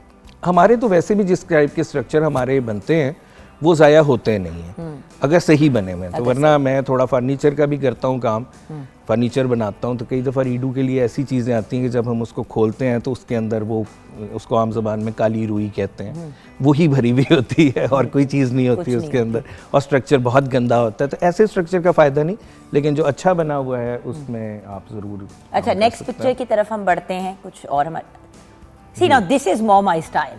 हाँ, ये एक्चुअली इट डिपेंड्स कि क्लाइंट की चॉइस क्या है। इट्स वेरी मॉडर्न, हाँ, it's very it's a farm house bedroom actually. मैं पर्सनल बेडरूम के तौर पे देख रही थी, चले आप लेकिन it's a farm house bedroom जो मैंने बनाया है। लेकिन ये पर्सनल बेडरूम भी वही, क्योंकि उनका इरादा है कि फैमिली जाके रहेगी और वो सारा, तो पर्सनल बेडरूम के लिए भी ठीक है ये। अच्छा, another, let's go to the next picture. I like Yeah, it. that is an interesting thing actually. I like it. हाँ, that is an interesting thing. ये क्या है?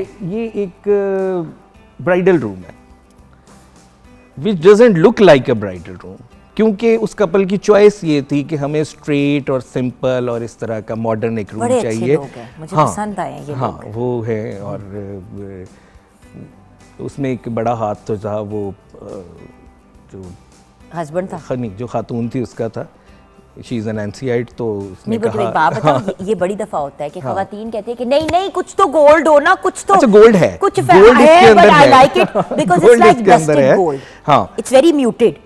और म्यूटेड गोल्ड, और इसमें मैंने फर्नीचर जो मैंने इनका बनाया उसके अंदर मैंने थोड़ा गोल्ड लीफ और उसको यूज किया, but in modern way, not in traditional way. अब देखिए ना, I'll give you an example because we have whites and yellows on the set. तो जब गोल्ड, पहले मैं इंसिस्ट कर रही थी कि नहीं सिल्वर ही होनी चाहिए हमारी चीजें सारी सेट की, बट जब इन्होंने ये वाला टच दिया आई वाज लाइक ठीक है, क्योंकि अब वो सिल्वरिश जब वहाँ पे वॉल और ग्रे गया तो आई रियलाइज कि वो डेड हो रहा है। कहीं पे गोल्ड का इस्तेमाल बड़ा अच्छा भी लगता है, उसको बिल्कुल enhance अच्छा कर लगता देता है, और कहीं एक कंट्रास्ट की एक आध चीज और Interesting किसी भी लगती है। कलर्स में भी कंट्रास्ट वो अच्छा लगता है, आप Okay. हल्का सा कुछ चेंज करते नाउ हैं लेट्स टॉक अबाउट बाथरूम्स, क्योंकि जी। मुझे बहुत वट चढ़ता है कि लोगों के घर के बाथरूम और उनके किचन बहुत ही बेहंगम होते हैं। बाथरूम की तस्वीर देखते हैं, तुसी किसी स्पेस नहीं, type, ये जो Star आजकल Wars। जिस टाइप के सम टाइम बहुत ही ये पाउडर रूम है ना? मैट और इस तरह के वॉशरूम नहीं, ये एक्चुअली तो पाउडर रूम नहीं है, इसमें कैबिनेट्स भी हैं साथ, ओके तो कबर्ड्स हैं, आपने देखा हो शायद। तो इसमें ये है कि फिर वही बात आ जाती है कि चॉइसेस की बात देयर यू आ गो, इसका जाती है। नेक्स्ट पार्ट ये है ना। हाँ।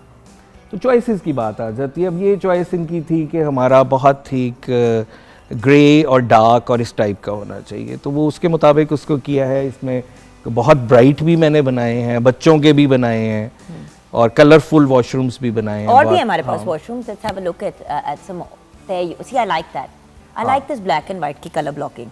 और बहुत सारे टाइम ये होता है कि क्लाइंट हमें बहुत कुछ डिक्टेट नहीं करता, तो जब डिक्टेट नहीं करता तो हमारा ज़्यादा अच्छा काम, आप इस सेंस में कह लें कि ख़ुद भी दिल करता है ज़्यादा। और मुझे आई केम अक्रॉस कुछ ऐसे क्लाइंट्स भी जो खुद डिज़ाइनर हैं सारे, तो फिर भी जब आपको खामोश होना पड़ता है तो वो फिर चीज़ें बहुत सारी अजीबोगरीब भी हो जाती हैं। और लेकिन फिर- ये वाले काम जो है ये ऐसे नहीं है। और बाय द इन्होंने वे, मुझे अगर कोई- आप पहले ही अच्छा डिजाइन करा लें बाथरूम, तो आपको बनी हुई जगह को रीडू नहीं कराना पड़ेगा ना। बिल्कुल नहीं कराना बड़ी, और पड़ता। देखिए तो तोड़ फोड़ में ज्यादा खर्चा होता है। तोड़ फोड़ में तो बहुत खर्चा होता है, और उसमें फिर एट द एंड फिर वही बात होती है कि आपको ख्याल आता है कि नहीं अच्छा ये भी रह गया, ऐसे कर लेते, ऐसे कर लेते।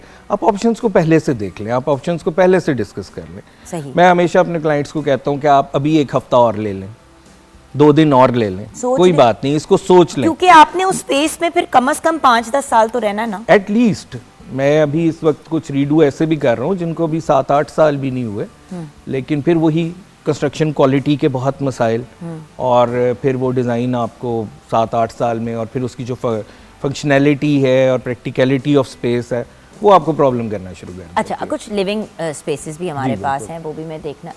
That is beautiful. अब ये ना कहना फार्म हाउस है, नहीं ऑब्वियसली नहीं। ये बहुत खूबसूरत है और ये बिल्कुल मेरे मिजाज की चीज है। तो ये जो I mean I would prefer to have real art on the walls. ये देखिए, ये एक और viewers, because I like to collect art, तो आई लाइक इसमें जो आपको वो मिजाज की नहीं होंगी वो भी शायद हो कुछ ऐसी चीजें। कुछ और भी हैं हमारे पास तस्वीरें, मैं दिखाना चाहूंगी।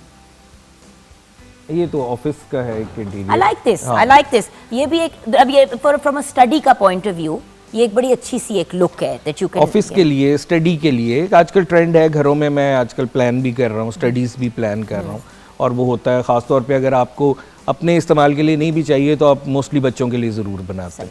अच्छा, what is your message to our viewers?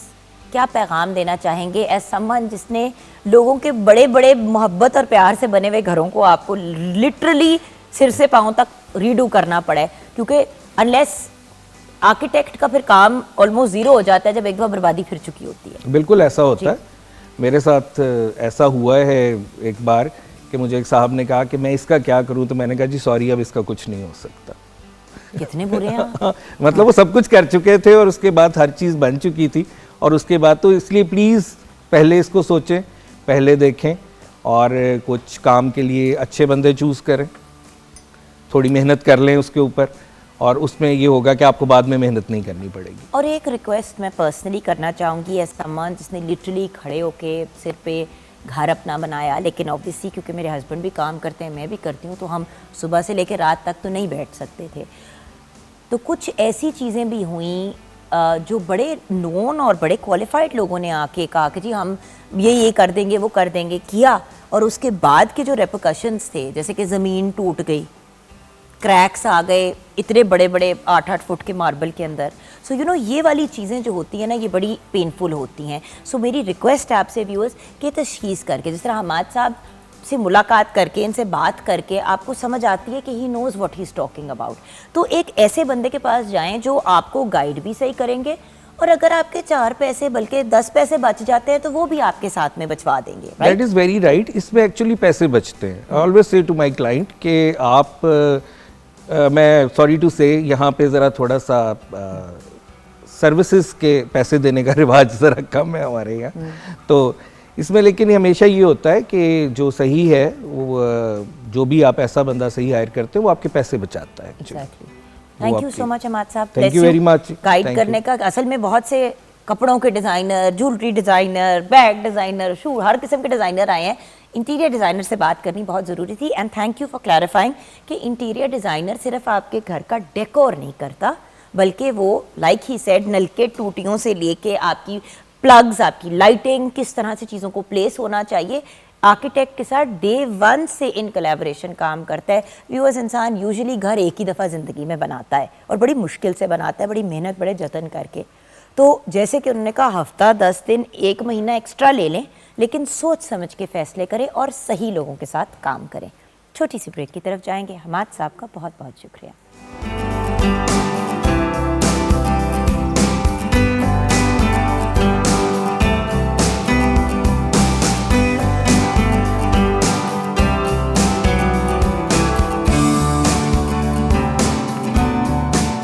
क्या बात है, द ब्रिलियंट साद रशीद, अस्सलाम वालेकुम। वालेकुम अस्सलाम, कैसी हैं आप? बिल्कुल ठीक, अब तो बहुत ही ज्यादा ठीक। आपने न जाने किस किस को कह दिया बेबी लव यू, मैंने सोचा कम कि से कम 5-6 लोग तो खुश हुए होंगे। मैंने गाना ही ऐसा बनाया कि मुझे किसी को कहने की जरूरत ना पड़े, मैं सिर्फ गाना भेज देता हूँ तो मेरा काम हो जाता है। यही तो बातें हैं साद की, यही तो चालाकियां हैं। और सिर्फ चालाकी इनका काम नहीं है, बहुत बेहतरीन एक्टर भी हैं, मॉडल भी हैं, सिंगर भी हैं।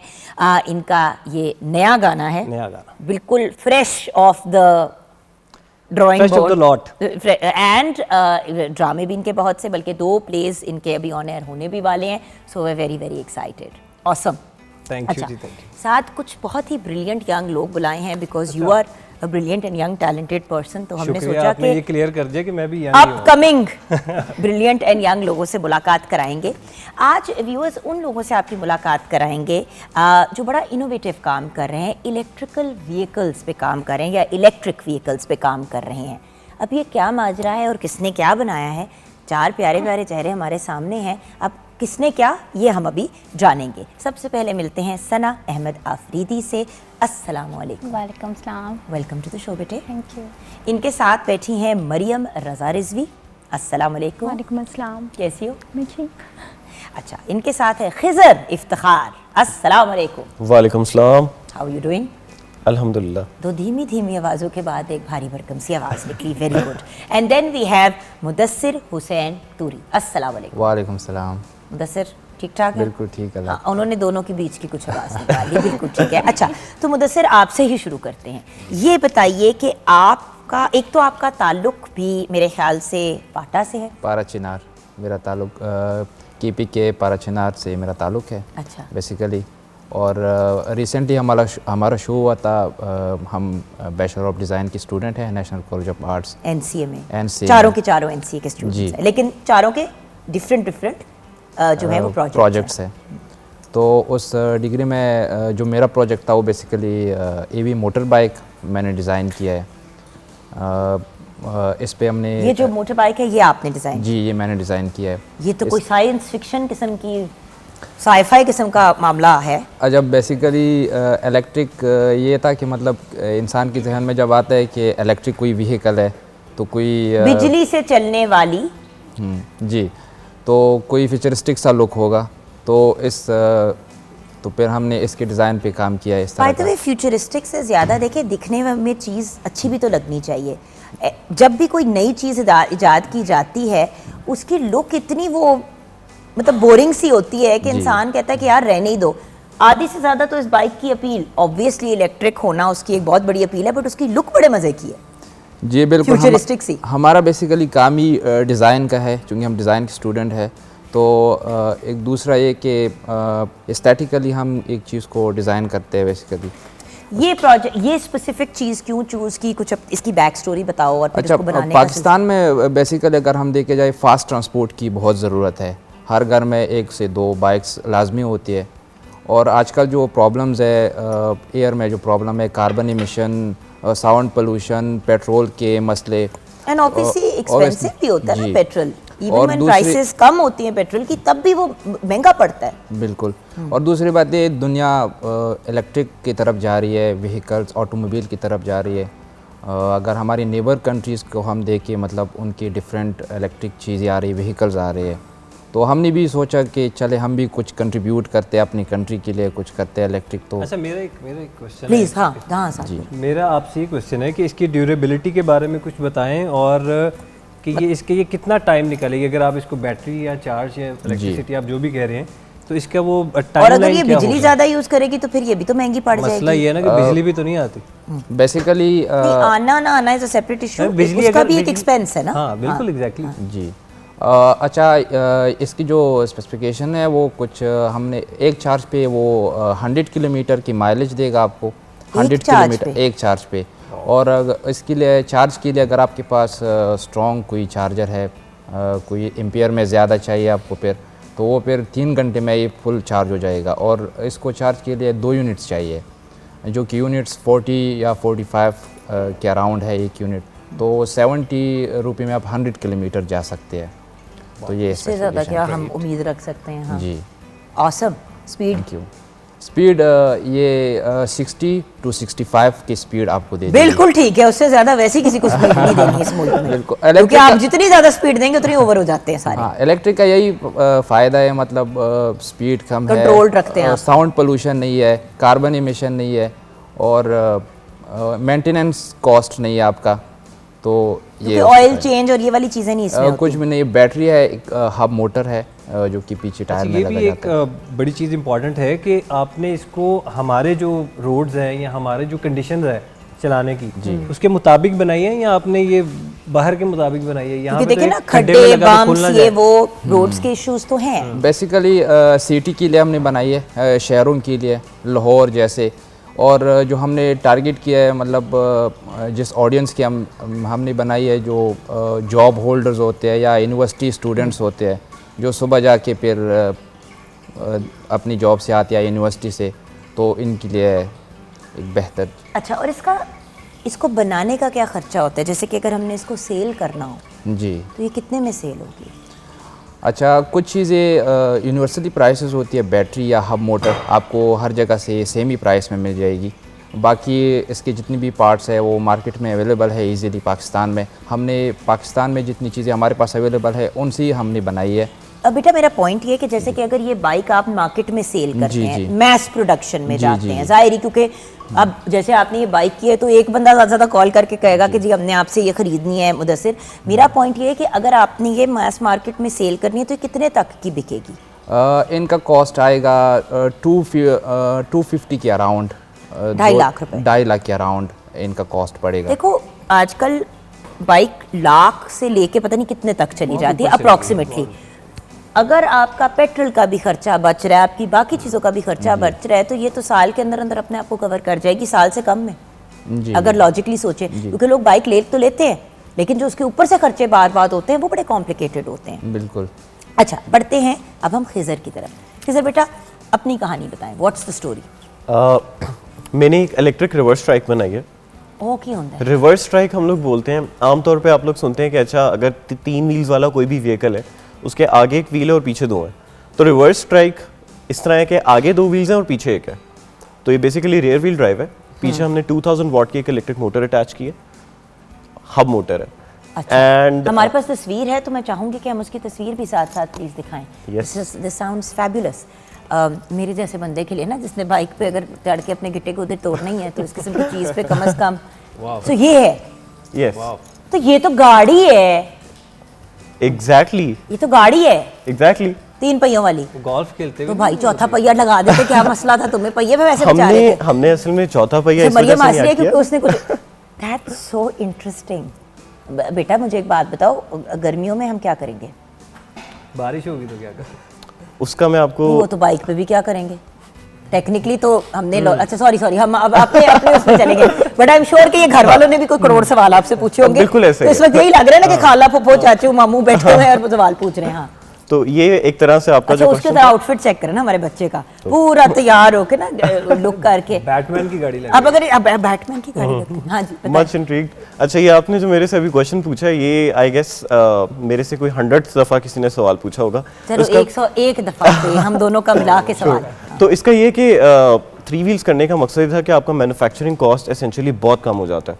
आपने पीछे क्योंकि आपकी सस्पेंशन सिर्फ आपने एक व्हील को देनी है, आपका वेट रिडक्शन बहुत ज़्यादा हो जाती है, बिल्डिंग कॉस्ट और टाइम बहुत ज़्यादा कम हो जाता है।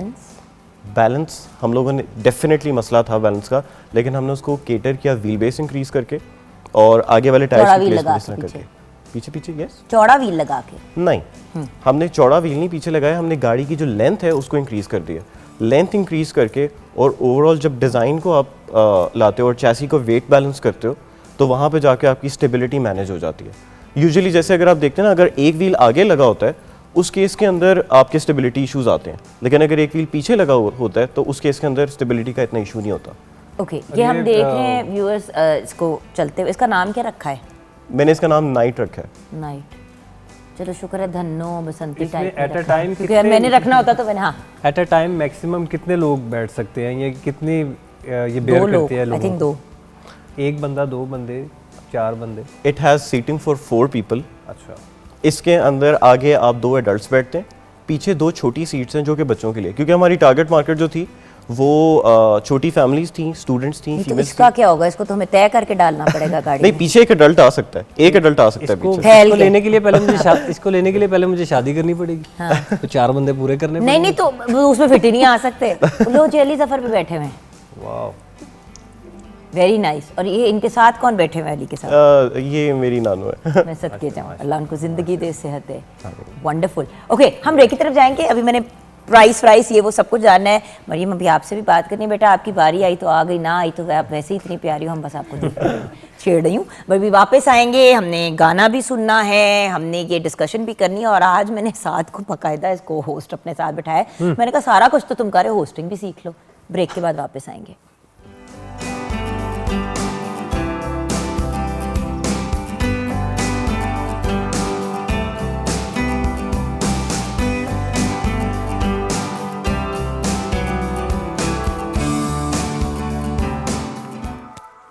ब्यूटीफुल साद, वेरी वेरी नाइस। एक तो हर गाना ना अपने ही कॉन्टेक्स्ट में एक बिल्कुल मुख्तलिफ सा होता है और समझ नहीं आती कि साद ही गा रहा है कि कोई और गा रहा है।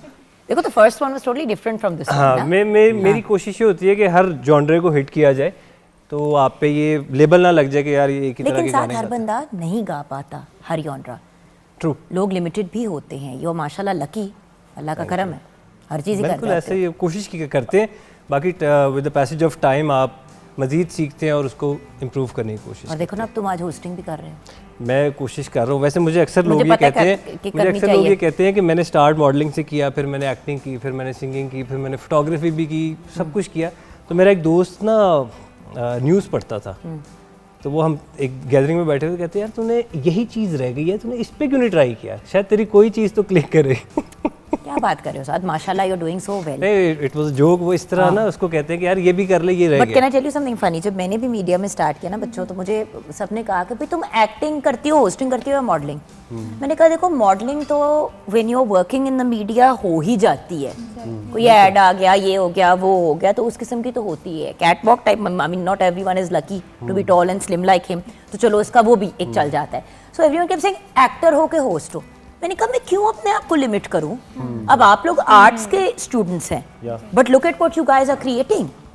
तो अपने आप को हम क्यों लिमिट करें? और मैं वही हंसती हूँ कि जो मैं बात 15 साल पहले कहती थी, अब सारे यंग लोग वही कर रहे हैं। कोई भी कोई एक काम नहीं कर रहा, आप सारे माशाल्लाह इतने ब्रिलियंट काम कर रहे हैं। अच्छा खिजर, जो आप हमने गाड़ी दिखाई, मैं चाहूँगी कि एक दफ़ा फिर से हम उसकी तस्वीर दिखा दें, जस्ट फॉर पीपल जिन्होंने अभी अभी ट्यून इन किया है। तो खिजर, इस गाड़ी की कॉस्ट क्या है?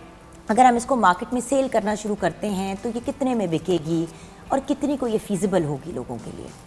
अच्छा, अभी जिसके आप पिक्चर्स देख रहे हैं, जैसे कि मुदस्सिर ने एक्सप्लेन किया कि इतना चलेगी, इतने किलोमीटर्स, ये इसका चार्ज है, वो थोड़ा सा हमें, हम जरा बेसिक लोग हैं तो हमें सिंपल अल्फाज में समझाओ। अच्छा, तो करंटली जो आप लोग पिक्चर्स देख रहे हैं, this is the first prototype. ठीक है, प्रोटोटाइप के ऊपर मेरे 3.5 लाख लगे हैं। नाउ 3.5 लाख के अंदर what we did, 3.5 lakh. Yes, 3.5 lakh हमारे से इसके अंदर चासी है, सीट्स हैं, 100 वोल्ट्स की बैटरी है, 2000 वॉट की हब मोटर है, व्हील्स हैं, सस्पेंशन है, पूरा बॉडी वर्क है।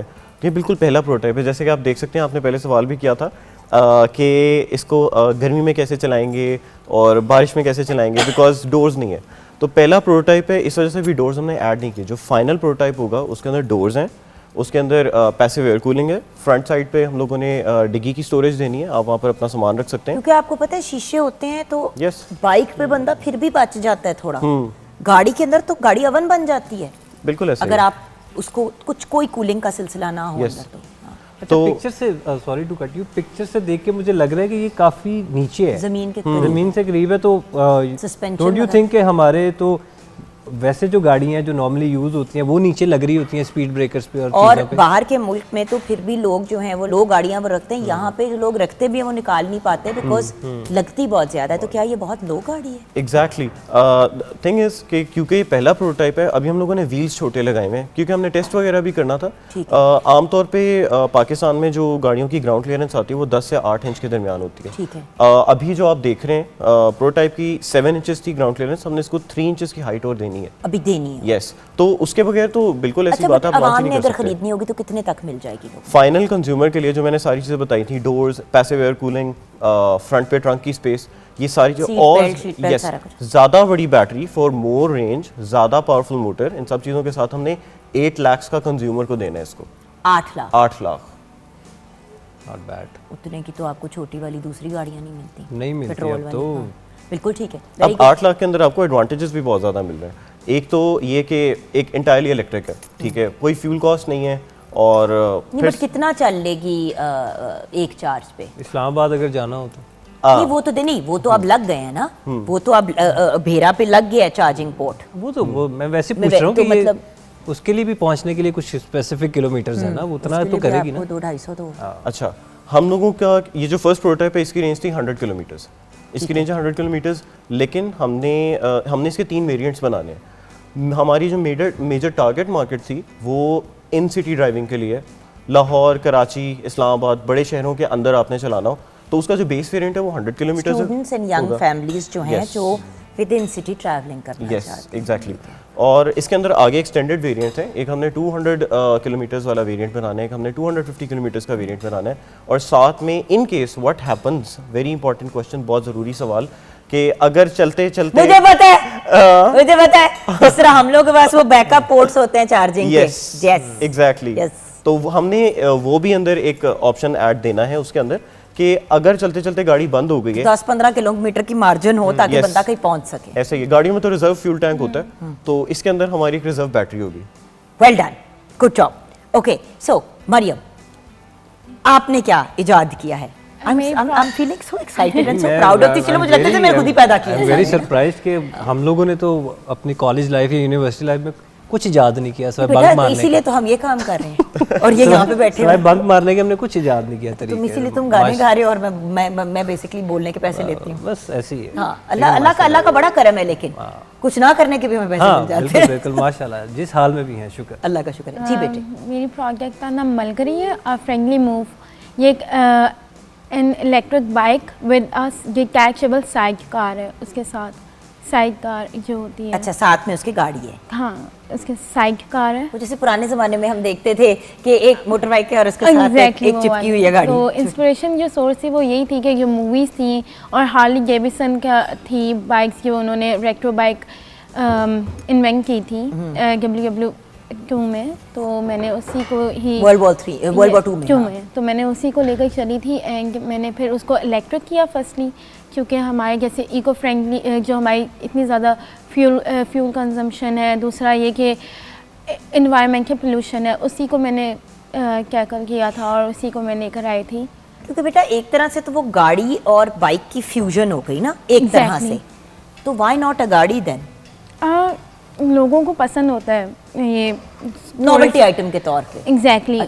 जो टूरिस्ट होते हैं एंड ये सारे जो होते हैं उनको भी पसंद होता है। सेकेंडली जो मेरा जो पर्पस था वो ये था कि जो ये देखें व्यूअर्स, फैमिलीज़ होती हैं जो कार अफोर्ड नहीं कर सकते हैं, जो आप देख रहे हैं प्राइसेस बहुत इंक्रीज़ हो गई है, डॉलर्स इंक्रीज़ हो रहे हैं, सो दैट्स वाई हमारी कार्स बहुत हैं जो इंक्रीज़ हो रही हैं। तो इसी वजह से यानी कि अगर आप चला रहे हो और अम्मी या जैसे कि आपने नानू की अपनी तस्वीर दिखाई अर्लियर, तो द पॉइंट इज जैसे कि अगर कोई बड़ा ओल्डर जनरेशन का बंदा हो या कोई खातून है जिनके गोद में बच्चा है, तो ये एक सेफर मोड है विद बाइक। एग्जैक्टली, ये बहुत सेफर भी है और बहुत यानी कि स्टेबल ज़्यादा है एज़ कम्पेयर टू बाइक, क्योंकि बाइक में एक्सीडेंट्स बहुत हो रहे हैं, तो उसी वजह से मैंने फिर साइड कार की ऑप्शन दी। और ये भी इन सिटी ड्राइविंग के लिए, इनसे की भी आप कर सकते हैं, आप लेके भी जा सकते हैं। इट्स अपॉन योर बैटरीज, कि अगर आपने ज़्यादा बड़ी बैटरी लगानी है तो आप उसको लिथियम आयन की बैटरी है वैसे तो 60 वोल्ट्स की, बट वो इंक्रीज़ हो जाती है अगर आप करना चाहें तो, डिपेंड ऑन बैटरी। अच्छा, मेरा एक बेटा आपसे क्वेश्चन है Yes. कि आप ये जो आपने बनाई है, जब इनिशियली आपने ये आइडिया आपको आया तो आपने किस कम्युनिटी को टारगेट किया था, या स्पेसिफिकली कौन टारगेट करते हैं? वर्किंग मिडिल क्लास जो लोग होते हैं जो कार अफोर्ड नहीं कर सकते हैं, जिनके घर जो होते हैं उनके जो एंट्रेंस गेट्स होते हैं वो छोटे होते हैं। ये भी तो एक प्रॉब्लम होता है ना, गाड़ी अगर ले भी लेते हैं लोग तो होता ही है कि उसको पार्क करने की कोई जगह नहीं मिलती। तो ये डिटैचेबल है, आप उसको डिटैच भी कर सकते हैं, 1 मिनट में वो डिटैच हो जाती है आराम से। ओके, सो यानी कि एज बाइक भी चला सकते हैं, और अगर फैमिली के लोग, अल्लाह का शुक्र है किसी को ये कॉमन सेंस और अक्ल हुई है, now I am very happy. I tell you why, because जो इंडिपेंडेंटली जा रहे होते हैं लोग काम पे, वट एवर, बाइक हेलमेट वेलमेट सेफ्टी के साथ अगर जाते हैं, ओके, साथ में एक सवारी हो समझ आती है, लेकिन जब 4 लोग बैठे हुए होते हैं बाइक पे, तो एक तो कानून के भी खिलाफ है, डेंजरस इतना ज़्यादा है, और बड़ी ऐसे केसेस होते हैं कि किसी का दुपट्टा फंस गया, वो बाइक से गिर, अल्लाह माफ़ी दे, बहुत से हादसा होते हैं। Very sensible. ओके, सो इसकी कॉस्ट और ये सारी चीज़ें, कॉस्ट जो मैंने इसकी रखी थी सोलो बाइक की वो 2.5K थी, सॉरी लैक्स थी, 2.5 लाख। 2.5 लाख और तो 3 लाख लगा था 2.5 के। हाँ, 250 रुपए या 2,500 या 2 रुपए 50 पैसे, क्योंकि तुम्हारा कुछ पता भी नहीं है ना, साथ में 2 रुपए 50 पैसे पकड़ा दोगे। हाँ, और 3 lakh with side car, side car के साथ ये 3 लाख रुपए की। और ये रिवर्स मैकेनिज्म भी है इसमें, तो जो लोग फिजिकली अनफिट हैं, जैसे कि किसी की इंजरीज हो जाती हैं, तो वो आराम से रिवर्स भी कर सकते हैं इसे। नाइस। सो इसमें रिवर्स मैकेनिज्म है और एक्सेलरेट आप करके उसको यानी कि किक स्टैक भी नहीं है इसमें। और ये Self कितना start लंबा है। चल सकती है? ये 100 किलोमीटर्स है अगर आप सोलो इसको ड्राइव करें और 1 ही किलोमीटर साइड कार के साथ। और इसकी जो एवरेज स्पीड है वो है 65 के यानी किलोमीटर। अमेजिंग। अच्छा, यहाँ पे हम ब्रेक की तरफ जाएंगे। ब्रेक के बाद जब आएंगे तो एक हमारा मासूम सा बच्चा रह गया है जिसका नाम है सना अहमद आफरीदी। उनसे भी हमने जानना है कि उन्होंने क्या इजाद किया है, एंड देन फाइनली इन चारों से ये जानना है कि आगे क्या करना है। अब इतने बड़े काम कर लिए, यहीं पे पॉज करना है या मजीद इसके बाद क्या गेम प्लान है? ब्रेक के बाद।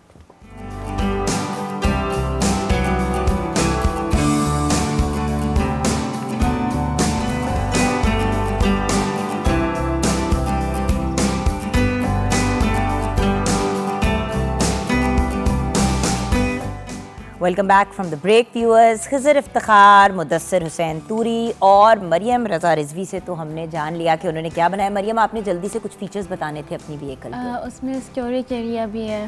बेसिकली मैंने ये बताना था कि इसके और वो बहुत डिफरेंट यानी कि मेडिकल सर्विसेज जो होती हैं इमरजेंसी, उसमें भी ये यूज़ हो सकती है। इमरजेंसी सर्विसेज में भी, और अभी हम यही बात कर रहे थे कि अगर मिलिट्री में भी हम यूज़ कर सकते हैं इसको मिलिट्री सर्विसेज के लिए, कि वेपन्स वगैरह अगर वहाँ पर पहुँचाने हो या कोई इमरजेंसी आ जाए मेडिकल, तो हम उसको फॉर एग्जांपल जैसे कि अगर लंबे डिस्टेंसेस पे लोग बाइक्स पे ट्रैवल करते हैं, चीज़ें कैरी करना बड़ी मुश्किल हो जाती हैं और हर बंदा हैवी बाइक जो है वो चला भी नहीं पाता।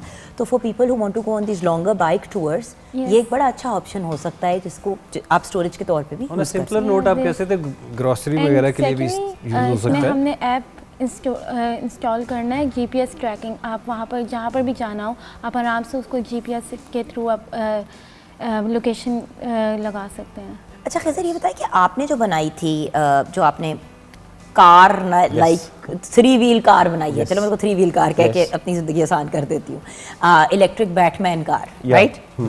तो उसके अंदर कोई और ऐसे फीचर्स, जैसे कि उन्होंने कहा कि स्टोरेज का ऑप्शन है। अब लोग जब ट्रैवल करते हैं स्पेशली बच्चों के साथ, स्टोरेज की तो ज़रूरत होती है। सबसे ख़ास बात यह है कि इसकी फ्रंट पे आपका स्टोरेज का उतना ही स्पेस है जितना आपको एक फुल साइज सेडान के अंदर मिलता है। अच्छा, डिग्गी में? यस, ठीक है, इसकी फ्रंट के ऊपर है और 4 लोगों की बिल्कुल स्टोरेज स्पेस है। इसका मेंटेनेंस कॉस्ट बहुत कम है। इसका मेंटेनेंस कॉस्ट एक बाइक के बराबर ही है, ताकि जो बंदा ले रहा है, हम गाड़ी खरीद रहे होते हैं, हम हमेशा ये सोचते हैं कि अच्छा मेंटेनेंस कैसे मैनेज करेंगे, तो या ले लेते हैं और जब हर महीने आपको ऑयल चेंज कराना है और कभी कोई इशू हो गया या कुछ बहुत प्रॉब्लमेटिक हो जाता है, क्योंकि जितने ज़्यादा पार्ट्स होते हैं उतना प्रॉब्लम होता है। इसमें पार्ट्स कम है। पार्ट्स कम के अलावा बहुत सिंपल तरीके से पार्ट्स उसके आप खुद रिपेयर कर सकते हैं। आप खुद भी रिपेयर कर सकते हैं। Awesome, done. सबने अपने फीचर्स बता दिए। ओके सना, आपने क्या इजाद किया है? मैंने 4 व्हीलर इलेक्ट्रिक बाइक बनाई है। शुक्र है किसी ने 4 पहियों की चीज़ बनाई है, मैं 4 पहियों के इंतजार में बैठी हुई थी। हाँ, डेली कम्यूटिंग के लिए, और इसमें मैंने टारगेट किया है मिडिल क्लास को और स्पेसिफिकली व्यूअर्स प्लीज़ ये देख भी लीजिए, साथ में मैं चाहूँगी हम अपने व्यूअर्स को दिखाएं भी कि ये exactly what it looks like. 4 wheel quad bike, ठीक है। It's similar to to what you made, yes, but this is a 4 उसकी रिवर्स ट्राइक है और मेरी क्वाड बाइक है। क्वाड बाइक है, ठीक है। हाँ, इसमें मैंने स्पेसिफिकली मिडिल क्लास को और फीमेल्स को टारगेट किया है। हम देख सकते हैं कि हमें जो सबसे ज़्यादा पाकिस्तान में अफोर्डेबल व्हीकल है वो बाइक है। तो मैंने ये सोचा कि मैं बाइक के साथ एक्सपेरिमेंट करूं। जो 2 व्हीलर बाइक होती है वो हम देखते हैं कि फ़ीमेल्स इतना हम उनको रोड्स पे नहीं देखते। मैं ये चाह रही थी कि हमें पाकिस्तान के रोड पे फ़ीमेल बाइकर्स भी नज़र आएँ, क्योंकि 2 व्हीलर में सबसे बड़ा मसला आता है बैलेंसिंग का। अगर हम खुदा न खास्ता कहीं पे मिस बैलेंस होती है तो पूरा का पूरा व्हीकल आपके ऊपर आके गिरेगा और आपकी 1 साइड इंजरी कन्फर्म है। इसलिए उस मसले को टैकल करने के लिए मैंने इसमें 4 व्हील्स ऐड कर लिए ताकि ख़वातीन इसको बहुत ईजीली ड्राइव कर सकें। दूसरा, जो 2 व्हीलर हम बाइक देखते हैं रोड्स पे, उसमें अगर ख़वातीन को नहीं इजाज़त मिलती उनको चलाने की, तो वो उनका एक उस बाइक पे जो एक उनका बॉडी पोस्चर है वो नामुनासिब समझा जाता है। तो उस चीज़ को भी मैंने इसमें टैकल किया और इसमें मैंने इसमें पार्टीशन नहीं दी है, ठीक है। और इसमें मैंने पीछे इसकी जो पैसेंजर सीट है उस पर 2 लोगों की कैपेसिटी है, उसके अलावा इसमें स्टोरेज स्पेस भी है। अच्छा, वैसे अब और ये कितनी चल सकती है?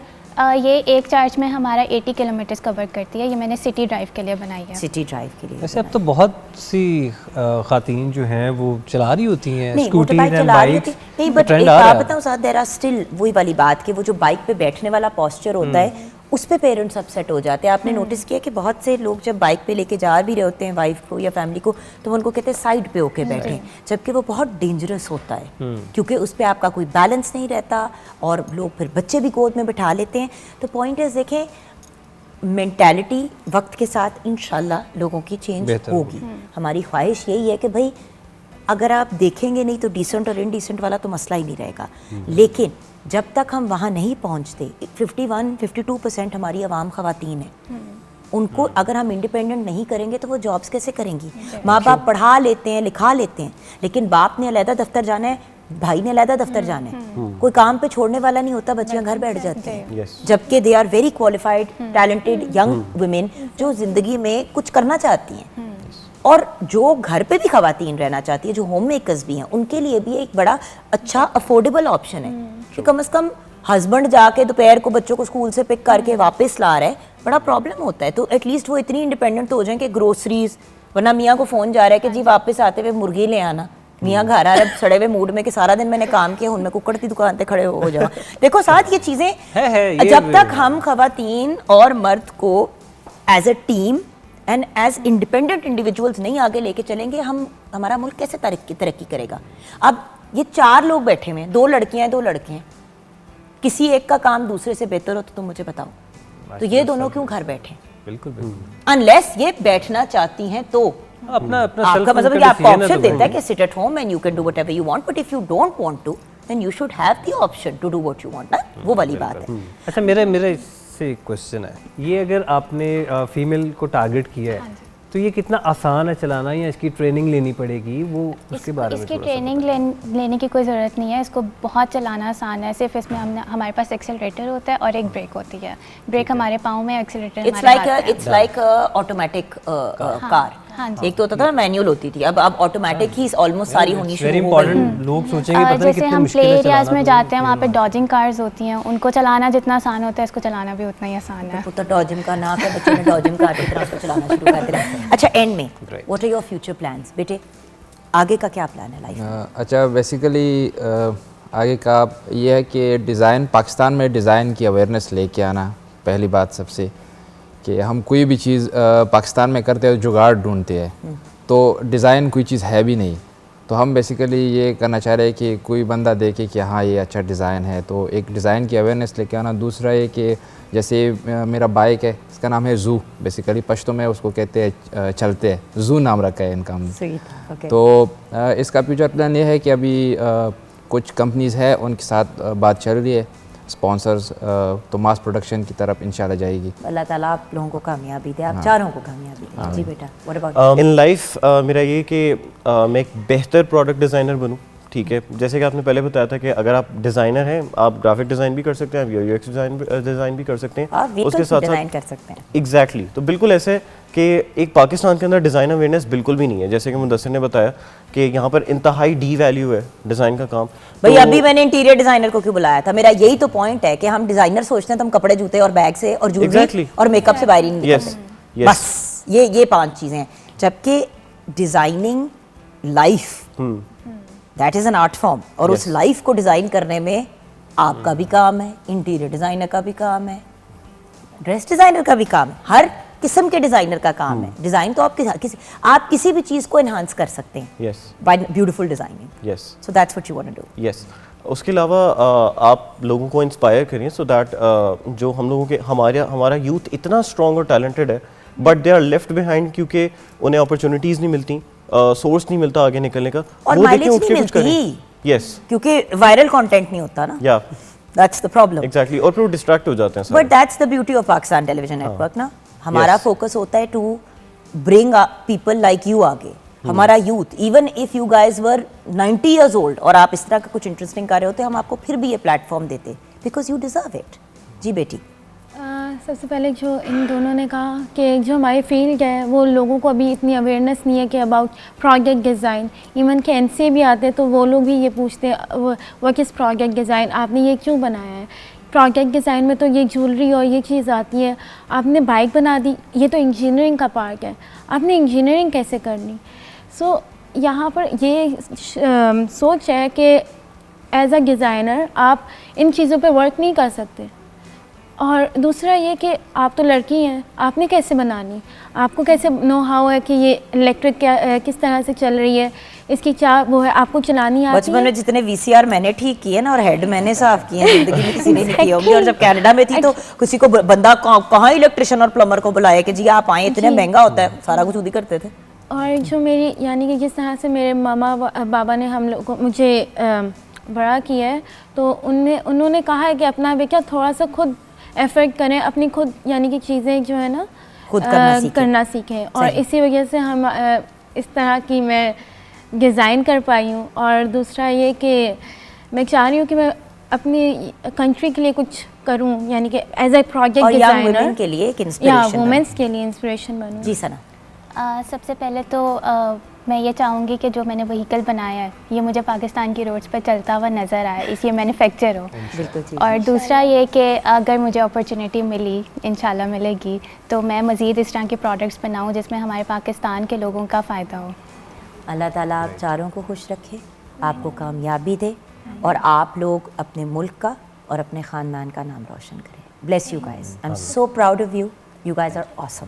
Thank you. हमारी शेफ़ भी ऑसम है, उस पर भी चेक कर लेते हैं। खाना बिल्कुल तैयार है, लोडेड फ्राइज़ भी, कटलेट्स भी और Russian salad.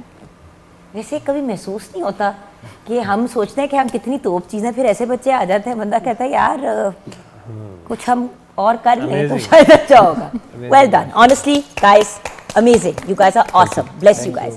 And finally Saad ji, तुम्हें पूछते हुए मुझे डर लग रहा है, तुमने आगे क्या करना है, क्योंकि तुमसे फिर गाना भी सुनना है। मैं सोच रहा हूँ आगे वो जो पका है ना उसको खा लूँ जाके। चलो जी, बट मैं बता देती हूँ कि 2 major projects coming on air, इनके प्लेस, देन इनके अभी एक new चल रहा है, songs। उसमें मैं कहूँगा नाम क्या कलंदर उसका? नाम का Play का है, नाम कलंदर नाम का, कलंदर नाम वो चल रहा है, उसको देखें। और आगे 2 आने लगे हैं, गाना आने लगा है और बहुत सी कुछ सरप्राइजेस भी हैं, वो भी इंशाल्लाह आने लगा। तो हमारे शो को अपनी खूबसूरत आवाज़ में क्लोज कर